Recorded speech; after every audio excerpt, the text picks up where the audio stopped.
ለፖሊስ ተሰጥታለች ወይስ ቀብረዋታል? ቀብሯታል፣ አልሰጠም ለፖሊስ።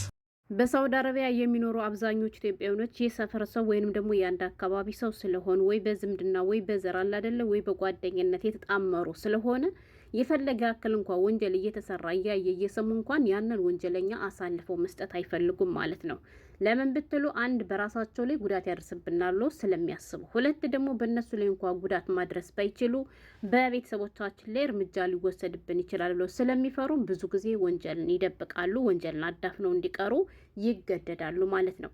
ዛሬም ከወደ ሳውዲ አረቢያ አንድ አሳዛኝ ነገር ተሰምቷል። እሱም ምንድን ነው መሰላችሁ? እንግዲህ አንድ ከልታማ ስደተኛ እህታችን የፋሲካን በዓል ለማክበር ከስራ ቦታ ወደ ኢጃዛ ቤት ወጥታ እንደነበር እንግዲህ እየተነገረ ነው ማለት ነው። የሀገሬ ልጆች ያች ልጅ እንግዲህ ያው የሸዋ ተወላጅ ነች፣ የሀና ጓደኛ ነች ተብሏል ማለት ነው። በተደጋጋሚም ስለ ሀና ድምጽ ሆናለች። የሀናን ፎቶ እየለጠፈችም በተደጋጋሚ ቪዲዮ ሰርታለች ነው የሚባለው ማለት ነው።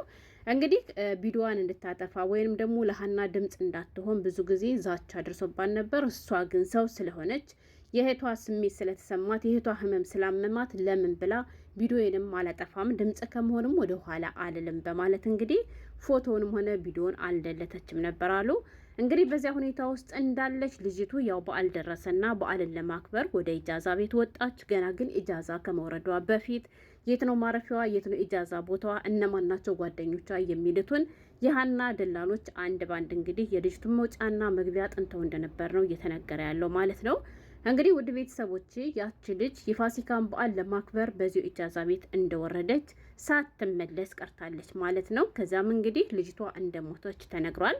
ለቤተሰቧም ደውለው እንግዲህ ልጃችሁ ሙታለች ነው የተባለ። እኔ ይሄ መንፈስ የሚባል ነገር ምን እንደሆነ አላውቅም። ሰምታችሁ ከሆነ በባለፈውም ስለ ሀናም ሲወራ መንፈስ ተነሳባት ምናምን ሲሉ ነበረ።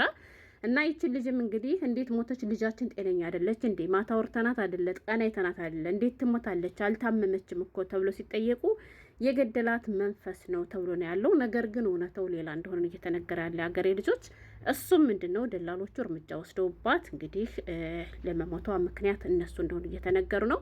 ያም አልበቃ ብሎ እንግዲህ ምንም አይነት መረጃ እንዲወጣባቸው ስላልፈለጉ ልጅቱን እንግዲህ በፍጥነት በዚያው በሳውዲ አረቢያ እንደቀበሯት እየተነገረ ነው። ሳውዲ አረቢያ ላይ በነገራችን ላይ በቀላል መቅበር አይቻልም።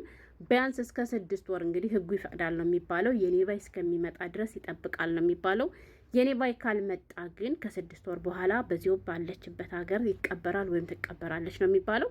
ይቺ ልጅ ግን ገና 4 ቀን ሳይሆናት እንግዲህ እንደተቀበረች እየተነገረ ነው። የትቀበርካት እንዴት ቀበርካት ለምን ሲባልም እንግዲህ ያው እኔ ህገወጥ ስለሆንኩኝ ወይንም ደግሞ ሰሞኑን በመንግስት አካሎች እየተፈለግኩ ስለሆነ ሌላ ነገር ማድረግ ስለማልችል ልጅቱን ቀብሬያታለሁ፣ የሞተችም ደግሞ በራሷ በመንፈስ ህመም ምክንያት ነው ብሎ እየተናገረ እንደሆነ እየተሰማ ነው ማለት ነው። በዚህ አጋጣሚ በሳውዲ አረቢያ የምትኖሩት ወንድሞች ራሳችሁን ጠብቁ። ለምን ብትሉ ብዙዎቹ ጥቅመኞች ናቸው። ብዙዎቹ ደግሞ ስለሚፈሩ ወንጀልን እየደበቁ አይተው እንዳላዩ የሚያልፉ ስለሆነ ማለት ነው። በነገራችን ላይ በዚህ በኩል የሆነ ችግር እንኳ ሲፈጠር ሀበሾች ለሀበሾች የሚደጋገፉባት ብቸኛዋ ሀገር ማናት ካላችሁ ዱባይ ላይ ማለት ነው። ዱባይ ላይ የፈለገ ያክል ወንጀለኛ ቢኖር የትም አያመልጥም። ገባችሁ? ከቻሉ እስበሳቸው ሀበሾቹ ከሀበሾቹ ከአቅማቸው በላይ ከሆነ እንኳን አሳልፈው ለፖሊስ ይሰጣሉ ማለት ነው። እና ሳውዲ አረቢያ በተደጋጋሚ ብዙ ነገር እንሰማለን። አንዲት እህታችን በባለፈው ታስታውሱ ከሆነ ኢጃዛ ቤት ውስጥ ደብድቧት ከጥቅም ውጭ አድርጓት እሷ የት እንደሄደች አይታወቅም ምናምን ጥርሷን ሰብራ ብቻ ብዙ ነገር ሰምተን ነበረ። ያነ ሰውዬም ለአንድ ቀን ለሁለት ቀን እንደዚህ ነው በዚህ ወጣ በዚህ ገባ በዚህ ወጣ ይባላል።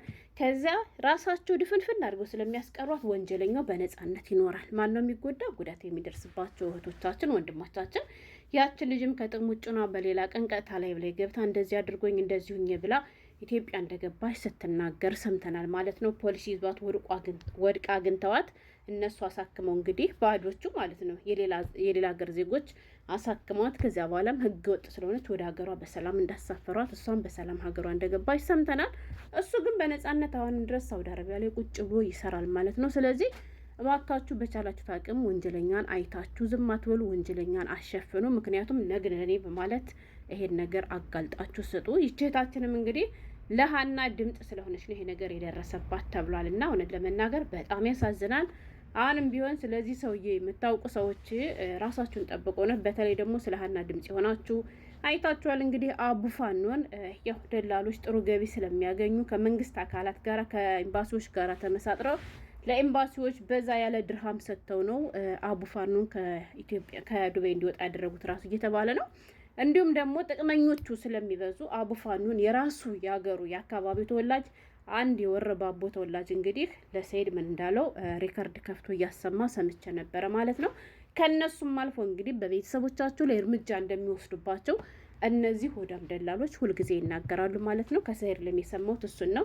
የእሱ አልበቃ ብሎ አንዲት ምስኪን በቆራጣው መቀነት ወገቧን ታጥቃ ያሳደገች እናት በእሷ ላይም ቢሆን እርምጃ እንወስዳለን ግዴታ የየመን ወይም የሳውዲ ደላሎች ቤት ድረስ መምጣት አይጠበቅባቸውም። እነሱ እጃቸው ረጅም ስለሆነ የፈለጉትን ነገር ማድረግ ይችላሉ። ለሱም ደግሞ እኛ ቀዳሚዎች ነን ብሎ እንግዲህ በድፍረት ወጥቶ ሲናገር ሰምተናል። እውነት ለመናገር በጣም ያሳዝናል።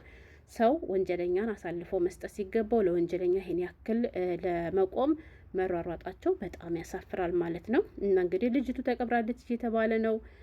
ሰውም ደግሞ ሳውዲ አረቢያ የሚኖሩ ህጉን የሚያውቁ ሰዎችም ውሸት ነው በዚች በ3 እና በ4 በ5 ቀን በጭራሽ መቀበር አይችልም። እሱ ማን ስለሆነ የቀበራት እውነት እሱ እንደሚለው ሙታበት ከሆነስ ለምን የአስክሬን ምርመራ አልተደረገም? ለምኑ ያለውን ነገር ደውሎ ለፖሊስ አላሳወቀም? የሚለው ነገር እንግዲህ ሰውን እያነጋገረ ይገኛል። አዎ በትክክል ልጁ ታማ ሙታበት ከሆነ ማለት ማታ ጤነኛ ስለነበረች አትሞት ምናምን ብሎ መደምደም አይቻልም። እሺ ሙታበት እንኳ ቢሆን ብንል ከሞተችበት ለምንድን ነው ለሚመለከተው አካል ያላመለከተው? ለሚመለከተው አካል ወይንም ለፖሊስ አመልክቶ የአስክሬን ምርመራ እንዲደረግ እንዲሁም ደግሞ አስክሬኗ ወደ ሐኪም ቤት እንዲሄድ ያላደረገው ለምንድን ነው? እሱ ማን ስለሆነ ነው? ምን ፈርቶ ነው? ምን ስጋት ኑሮበት ነው? እንዴት አሯሩጦ ቀበራት የሚለው ነገር እንግዲህ ሰው መነጋገሪያ እያደረገው ነው። ግን በቅርበት የሚያውቁ የራሱ የሀገሩ ልጆች ግን ሆን ብሎ ነው ያደረገው። እሱም ደግሞ በሀና ጉዳይ በተደጋጋሚ ይዝትባት ነበረ። ዘዚያም ደግሞ በስራ እያለች ኢጃዛ ሳትወጣ እሷን ማፈላለግ ቢችልም ግን ማግኘት አልቻለም። ምክንያቱም አረብ ቤት ውስጥ ነው ያለችው። አረብ ቤት ውስጥ ደግሞ እንደፈለገ መሆን አይችልም። ያውቃል፣ ህጉን ጠንቅቆ ስለሚያውቅ። ለነገሩ ሆዳም ደላላ ምን ህግ ያውቃልና።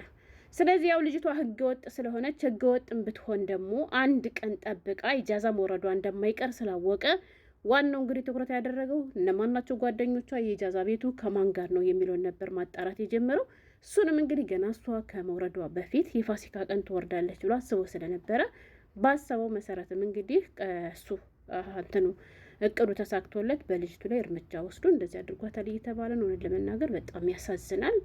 ሰው በገዛ ዜጎ ይሄን ያክል እህቶቻችን፣ ኧረ ወላሂ እኔ በሳውዲ አረቢያ ግን የሚሰማው ነገር በጣም ያስጠላል።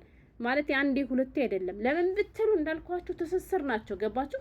ሚስጥሯን እያወቁ ትንፍሽ አይሉም። ለምን በእኔ ላይ የሆነ ነገር ቢያደርጉብኝ ይችላሉ። አብረው በልተው አብረው ጠጥተው እንኳን ለሀና እንኳን አይተናል።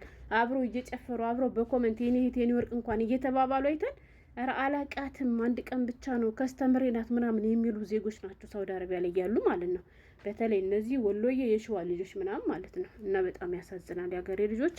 ለማንኛውም በውጭ የምትሰሩቶቻችን ወንድሞቻችን ራሳችሁን ጠብቁ። እንደዚህ የሆነ መረጃ ምናምን ስታቀርቡ ደግሞ ራሳችሁን ደብቃችሁ በድምጣችሁ ብቻ አውሩ። ለምን ብትሉ እናንተ እንኳን ከታወቃችሁ በእናንተ ላይ እንኳን ጉዳት ማድረስ ባይችሉ እናንተን እንኳን ባያገኟችሁ በቤተሰቦቻችሁ ላይ እርምጃ ሊወስዱባችሁ ይችላሉ። እየሆነ ያለው ነገርም ይህ ስለሆነ ማለት ነው።